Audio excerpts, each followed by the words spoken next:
kama vijana wa Chama cha Mapinduzi mkoa wa Dar es Salaam, hatuhitaji kumuona Gwajima anakwenda ofisi yeyote katika mkoa wetu wa Dar es Salaam kuchukua fomu kuwania ubunge mwaka huu. Ni wakati wake mwafaka sasa kwenda kupumzika na kufanya harakati zake dhidi ya serikali na CCM kwa ujumla kwa uwazi zaidi, badala ya kujificha, ili na sisi sasa kama umoja wa vijana wa CCM Dar es Salaam tukabiliane naye waziwazi. Utekaji unaondoka. Utekaji unaondoka. Utaniuliza mimi, sasa utekaji unaondokaje? Siamini. Narudia tena, I don't believe it. Siamini kama watu wanaotoweka hawa eti vyombo vinakuwa havina taarifa kabisa 100%. Siamini. Na kama ndivyo hivyo kwamba vyombo havina taarifa kabisa, basi tunaishi kwenye nchi ambayo ni hatari. Lakini mimi siamini. Kama nilivyosema, vyombo vyetu ni very competent. Idara ya usalama wa taifa very competent. Polisi wetu wazuri. Jeshi letu la wananchi ni zuri.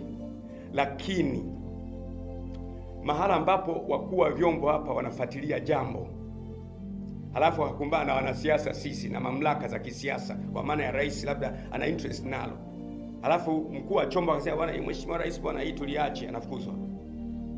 Anaitwa mwingine, bwana hili tuliache, anaondoka, anafukuzwa mwingine. Lakini mimi nimesema kwamba shida ya utekaji iko hapa.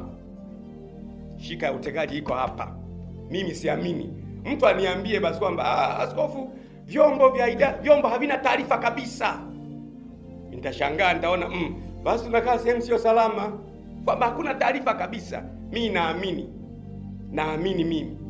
na nasema hivi kwamba inawezekana kukawa kuna taarifa, lakini pengine wanafuatilia wanakuta hapa kikundi kilichomchukua huyu si idara ya usalama wa taifa, sio polisi, sio jeshi la wananchi, sio magereza. Kikundi fulani kametengenezwa na mwanasiasa fulani kwa ajili ya faida zake za kisiasa.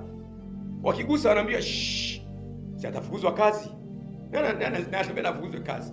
Unaacha huyu dada wa Kiganda huyu Agata Atohaile anasema, nimeona kwenye YouTube, hata amevuliwa nguo zote, halafu anapigwa sehemu za siri na watu waliojitambulisha kama vyombo vya dola. Hiki kitu ni aibu kwa nchi. Hatuwezi kuwa na watalii siku zijazo. Hoteli zetu haziwezi kuaminiwa, mahusiano yetu yanaharibika. Mimi siwezi kukaa kimya. Wale mnaokaa kimya kaeni, but I can't take it.